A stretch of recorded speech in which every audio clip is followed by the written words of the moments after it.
Did you happen to see this Tucker Carlson episode? I saw Holocaust or World War II revisionist historian. I saw responses to it. I have to kind of probably watch the whole thing, but this guy, it's just funny. Are we at this point now in the dialogue, in the discourse, where we have to reconsider, were the Germans the bad ones? Was Churchill the bad one? Mm-hmm. Let's get edgy and discuss that. I was just like, but I guess that could be for another episode when we unpack that, because it's making its rounds all over. Yeah. And this guy is showing very weird images. I wonder if the silver lining there is like, I'm going to get esoteric for a second, but like sure, take the Holocaust away from us, because that's not the reason we have Israel. We don't have Israel because of the Holocaust. So take it away, and take it away. We have Israel because it's like our land, and we're indigenous to it. So like we need to remember that, and you need to know that, and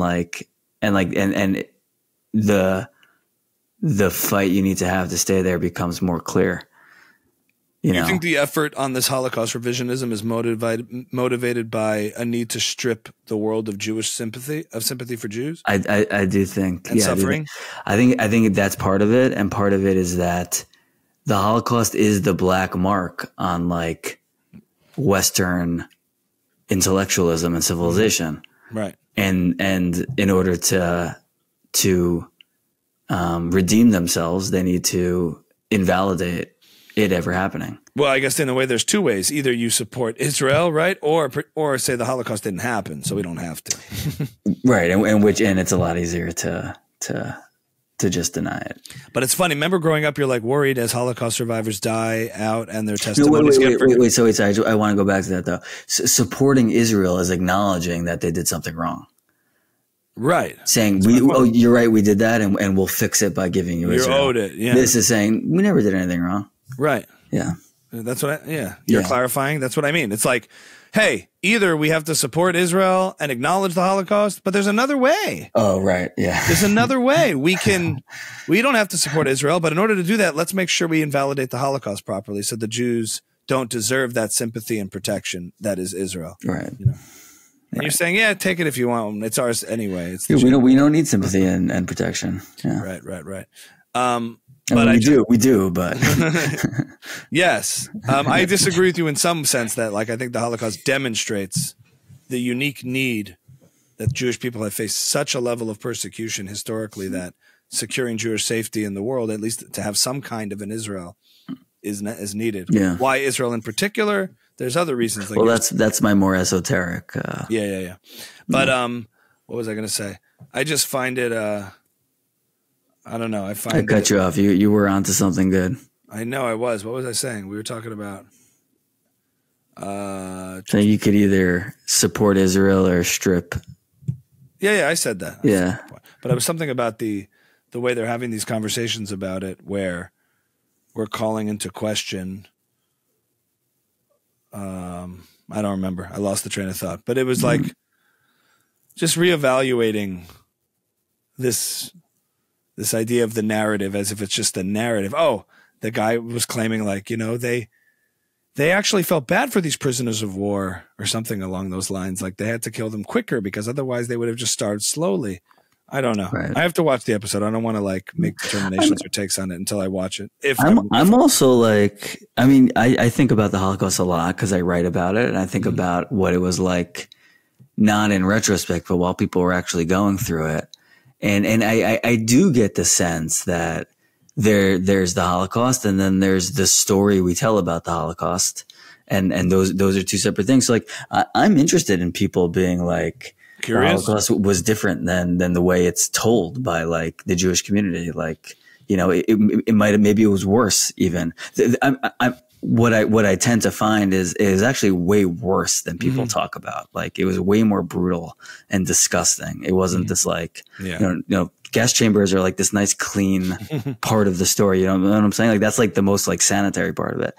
But then there's the flip side of that where it's like, it was different than you were told. But well, I just question the motivations of these people who are curious to investigate. They're not good faith actors. They are trying to strip the Yes, world of what do sympathy you for the think Jews. Tucker's doing? Well, Why is Tucker what I doing was going to that? say is the sad thing growing up is everyone always had this our community had this concern, like what happens when the survivors of the Holocaust are not with us anymore with their stories and everything like that, and how do we preserve the memory of what happened? But we're way past that now. Now the trajectory is not only will we not hear their stories, but people are trying to flip the script on the whole thing, saying the Germans were the virtuous ones. It's exponentially getting. It's not that, we just don't remember the suffering. Obviously, the Germans were the evil ones, but we don't really remember what happened, and we forget it. Forget about forgetting history. Talk about perverting history. I think that's where we're at. And it's like, wow, that happened right quick after October 7th, which is odd that after an attack on Jews comparable, for the same reasons and same motivations, you would see the perversion to make, Jews' biggest enemies historically, look better. What's Tucker's motivation? I have no idea. It's quite something to see.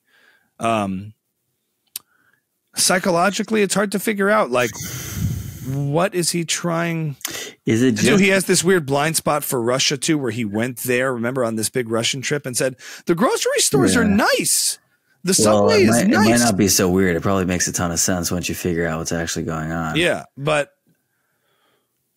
I don't know. I mean, I don't know. He's harder to figure out. I thought it was just he was kind of carving out a new lane for himself and like trying to get the views. I think he's a little more mysterious, Tucker. Plays a little more of a 3D chess in his operation. I think so too. I think I think he knows what he's doing. Yeah.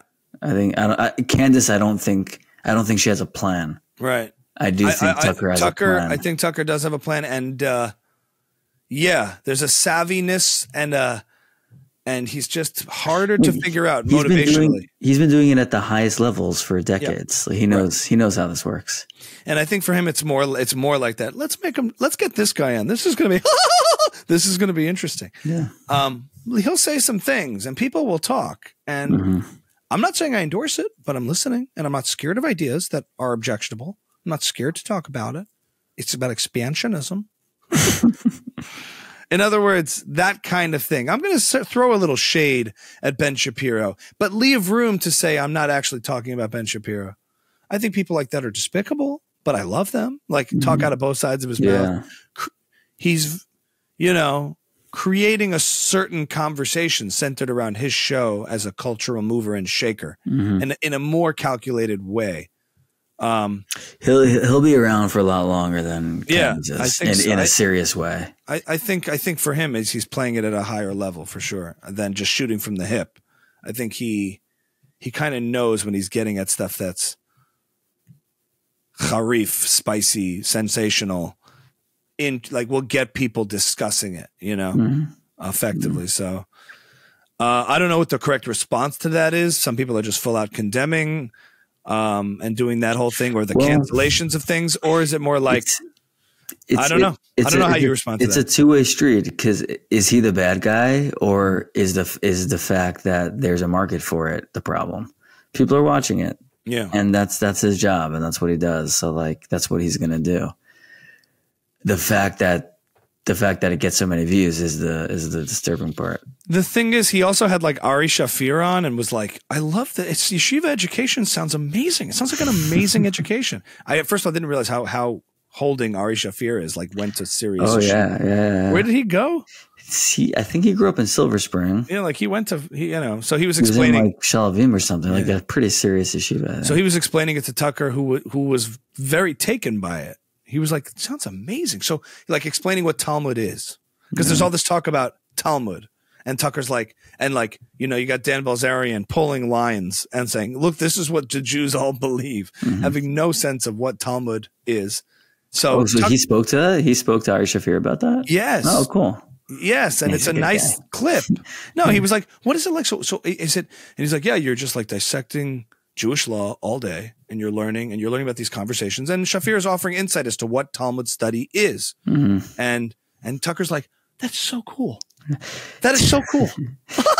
So you're just like, so all day you're basically just like, you're reading legal documents, basically. That is so cool. That sounds like an amazing education. I love that. I love that. You know, and you're just like, oh, look at Tucker lighting up. And then like from TikTok and all the Jewish accounts all of a sudden share a clip of Tucker loving yeshiva education. Yeah. You know, so he'll do that. You know what I mean? And then he'll do the other thing. Yeah. I mean, I wonder how calculated that is. I mean, none of these people go to bed thinking they're the bad guy. You know, he thinks he's the good guy. So like whatever is going on in his mind, you know, that's part of the calculation there, you know? In some sense, it could be as innocuous as like, I'm hosting an open house in college and I'm having all these people there in my various classes, in my various subjects. Some of them are really smart and interesting to talk to. Some of them are crazy and some of them are both. But like, there's a lot of crazy you can talk to. You can talk to crazy people about UFOs. Yeah. You can talk to crazy people about presidential assassinations and 5G.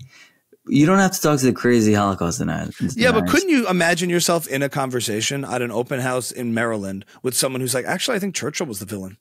I'm telling you, if you actually read about it, like I read about it, the things he did were crazy. For sure. And I like those conversations. Yeah. I'm into them. So that's the angle. Meaning this guy is coming close to it, but he's not saying kill the Jews. But he is. Yeah, he was. But it's not like Tucker's at a party and he ran into someone and someone happened to have a camera. He scheduled this guy to come on to talk about a particular topic. Correct. So that therein lies the difference. But I think he's approaching it, in other words, that way. I'm creating a free speech bastion with all. That's why I made the analogy. In other words, the difference is you're not having these conversations with a bunch of beers and everyone's a little buzzed just talking weirdness. You're doing that, but it's entertaining to watch, so you're platforming it for millions of people. And Patrick Bet-David does the same thing. So he'll have an MMA fighter who's got some kind of name. He says, what, do you really think the Jews like control everything? Why do you think the Jews control everything? Right. Now, is that a conversation worth having? No, but if you're like sitting around the couch with a bunch of crazy people, sometimes it's kind of fun to listen to in a way. And I think that's what they're doing. They're generating entertainment off of crazy people. It just goes back to me that their instincts are correct, that there is a market for this type of that there's a market for it now. That's what I'm saying. Like you're tapping into the fact that there's a market, like there always is a market to hear crazy ideas. Yeah, specifically about Holocaust denial.